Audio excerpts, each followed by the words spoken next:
सभी चले गए, लेकिन हम टस से मस नहीं हुए और आखिरी दम तक बसपा का साथ देंगे।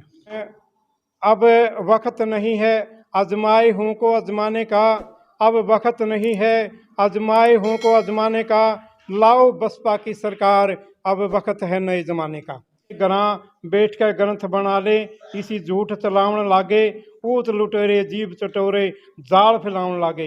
B2B चैनल देखने वाले सारे साथियों ने मित्र ठीक और से जय भीम जय भारत।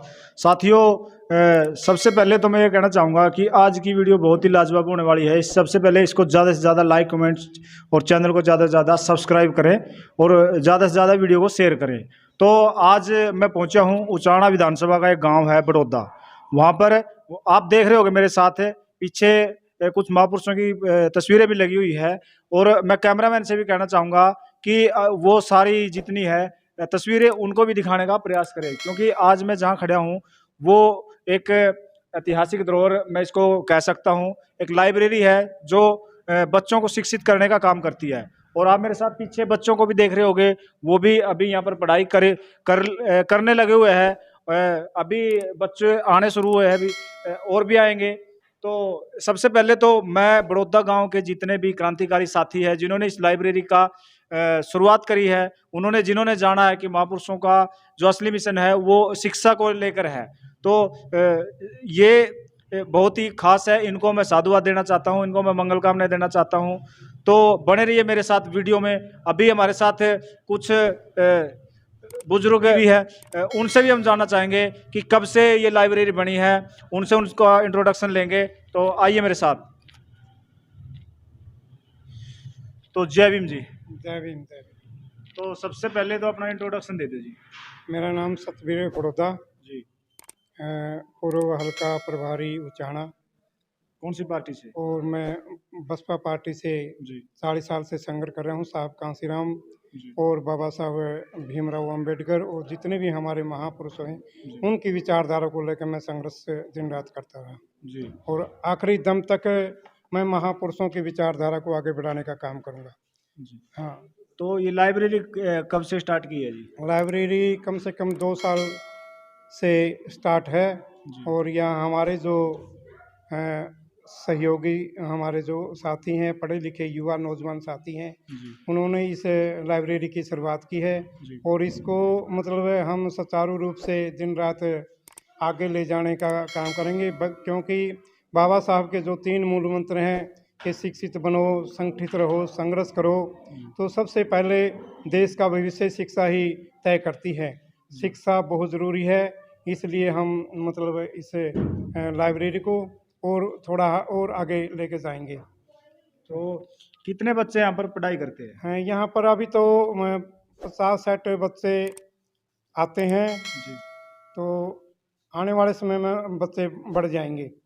तो अभी तो यहाँ पर बहुत कम बच्चे देखने को मिल रहे हैं। तो अभी आने शुरू हुए हैं। जी। हाँ, धीरे धीरे सभी आ जाएंगे। जी हाँ, तो यहाँ रात में भी बच्चे पढ़ते हैं, दिन में भी लगातार पढ़ाई जारी रहती है।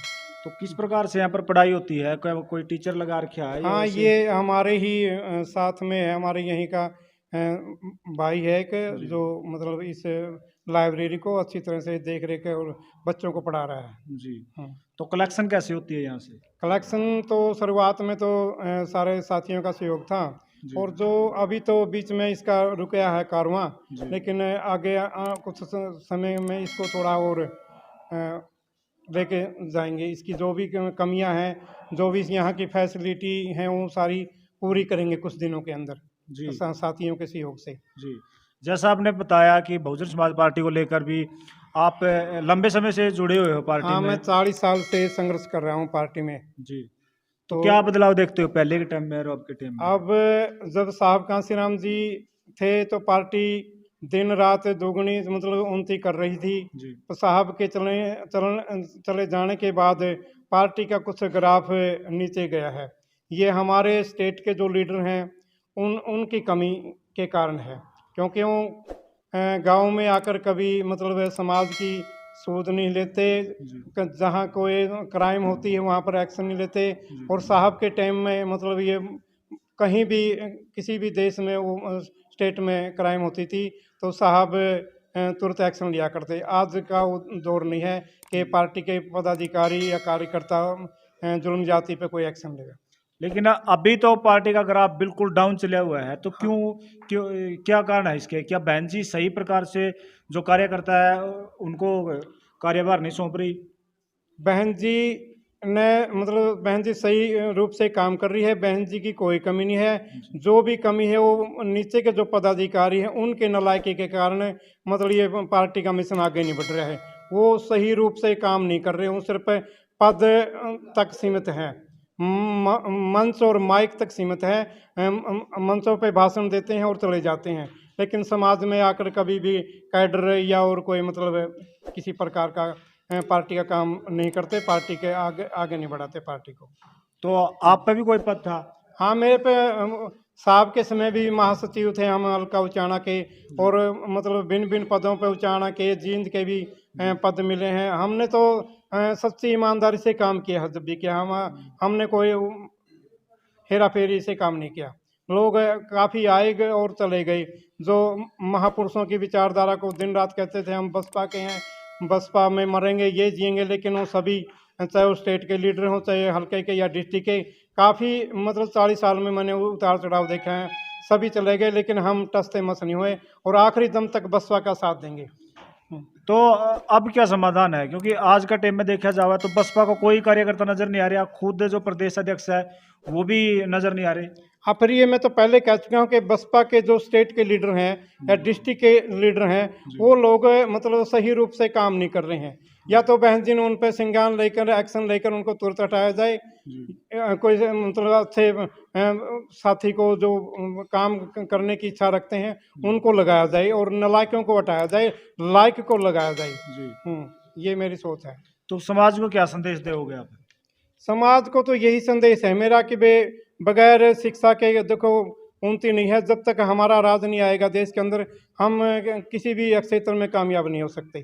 तो हमारा बसपा का राज बहुत ज़रूरी है, क्योंकि अब वक्त नहीं है आजमाए हूँ को आजमाने का, अब वक्त नहीं है आजमाए हूँ को आजमाने का, लाओ बसपा की सरकार, अब वक्त है नए ज़माने का। अब तो नया ज़माना है लाना है, और बगैर बसपा की सरकार कोई भी समाधान नहीं समाज का। जितनी भी पार्टी आई हैं सभी ने इस समाज का शोषण किया है। जी। तो पिछले दिनों एक मोहन बाग हुआ था, आरएसएस के प्रमुख है, उन्होंने एक बयान दिया था जातिवाद को लेकर कि जो जातियां हैं वो पंडितों ने बनाई है। तो आपका क्या कहना है? देखो, उसने ये सही कहा है कि जाति पंडितों ने बनाई है। जितने भी वेद शास्त्र हैं ये कोई आकाश से नहीं पड़े, वो सभी हाथ से लिखे हुए हैं, सभी मतलब इनके हाथों से लिखे हुए हैं। जिसने मतलब एक कहावत है कि गरा बैठ कर ग्रंथ बना ले, इसी झूठ चलावन लागे, ऊत लुटेरे जीव चटोरे जाल फैलावन लागे। इन लोगों ने अपनी मनगढ़ंत कहानियां गढ़ गढ़ के ग्रंथों में इस समाज का मतलब उल्लू बनाया है हमेशा। ये तो हमारे महापुरुष शुरू से महात्मा बुद्ध से लेकर आज साहब कांसीराम तक जितने भी हमारे योद्धा हुए हैं, सब ने इस समाज को जगाने का काम किया है। तो हम भी उसी कड़ी के एक लगे हुए हैं। तो आपके गांव में, गांव बड़ौदा में गुरु रविदास जयंती का कैसा कार्यक्रम रहेगा? हमारे गुरु रविदास जयंती तो हर साल मनाते हैं, लेकिन बाबा साहब गुरु रविदास की जयंती मनाने का कोई कुछ तो तात्पर्य होना चाहिए, कुछ उद्देश्य होना चाहिए। लेकिन यहाँ तो बस मतलब उसको एक दिन साल में हलवा पूरी खान खातर मना हुआ है, बस बाकी उसकी विचारधारा को आगे बढ़ाने वाला कोई नहीं है। क्यों, कहाँ गए विचारधारा? समाज तो बहुत बड़ा है। समाज तो बहुत बड़ा है, लेकिन किसी को इतिहास की जानकारी नहीं है। तो पढ़ते नहीं है इसका मतलब? हाँ, इतिहास नहीं पढ़ते, मतलब अंधविश्वास पाखंडवाद में ज़्यादा विश्वास रखे हैं जी। हमारे महापुरुषों की विचारधारा नहीं पढ़ते जी। तो छोटे छोटे बच्चे भी हमारे साथ थे, ये थे हमारे सतबीर बड़ौदा जी, जो इन्होंने बताया कि 40 वर्षों से ये बहुजन समाज पार्टी में कार्यरत है और इन्होंने वो उतार चढ़ाव देखे हैं। पहले की तुलना में आज जो बसपा की जो स्थिति है वो कितनी डैमेज हो रही है और किस प्रकार उसमें सुधार किया जाए, इस पे भी सोचने की बहुत ज़रूरत है। आप भी कमेंट बॉक्स में बताइए कि किस प्रकार से बहुजन समाज पार्टी को ऊपर उठाया जाए और एक जो हमारे महापुरुषों ने राज की कल्पना करी थी वो कैसे सफल हो पाएगा। तो आपने भी कमेंट बॉक्स में ज़रूर लिखना है। अभी मैं जो लाइब्रेरी के अंदर बच्चे हैं उनसे भी हम बातचीत करेंगे। एक अंकल जी भी हमारे साथ है, वो भी उनसे भी जानेंगे वो क्या कहेंगे आज के तो बच्चे हमारे साथ, उनसे भी हम जानेंगे वो किस प्रकार पढ़ाई करते हैं। तो सारे बच्चों भाई जय भीम बोल दो एक बार। जय भीम। क्या नाम है गुड़िया आपका? बिंदु। बिंदु। कौन सी क्लास में पढ़ा बेटा? 5th। 5th। इस साइड देखो। आपका क्या नाम गुड़िया? रीतु। ऋतु। रीतु। प्रीत है। हाँ। अच्छा, तो क्या बनोगे आगे? क्या सपना है? बताओ। तो और गुड़िया भी हमारे साथ, उनसे भी हम जानेंगे। तो अभी पहली बार मेरे ख्याल से कैमरे का सामना किया है, इसलिए थोड़े से बच्चे नर्वस है।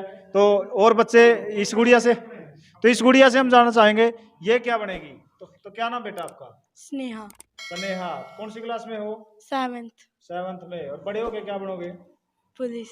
पुलिस में जाओगे? Very good. ये देखो, ये बहुत बढ़िया। और भी बच्चे आप देख सको हो। तो एक गुड़िया और है, बेटा नाम बता दो आपका। अंशु। अंशु।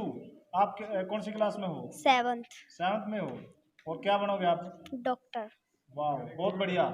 तो यहाँ पढ़ाई कैसी हो रही है आपकी? बहुत अच्छी हो रही है। बहुत बढ़िया। कितने दिन से यहाँ पढ़ते हो आप? बहुत पहले से। कितने दिन हो गए? साल होगी। तो आप देख सको हो, मैं कैमरामैन से फिर कहना चाहूँगा कि हमारे यहाँ पर कुछ स्लोगन लिखे हुए हैं। मैं एक दो स्लोगन आपको पढ़ के भी सुना देता हूँ। जैसे बाबा साहब ने जो महत्वपूर्ण बात कही थी कि जिस दिन मंदिरों की तरफ लगने वाली कतारें पुस्तकालयों की ओर की तरफ रुख कर लेंगी, उस दिन भारतवर्ष को विश्व शक्ति बनने से कोई नहीं रोक सकता। ये मेरे शब्द नहीं है, ये विश्व रत्न बाबा साहब के शब्द है। और इन्होंने बताया है कि शिक्षा ही वो सबसे महत्वपूर्ण हथियार है जिसको लेकर हम आगे सत्ता में दाखिल हो सकते हैं। तो फिलहाल मेरे साथ बने रहिए आप और वीडियो को ज़्यादा से ज़्यादा लाइक, कमेंट, शेयर और चैनल को ज़्यादा से ज़्यादा सब्सक्राइब करिए। बने रहिए मेरे साथ। अमित राठी। जय भीम, जय भारत।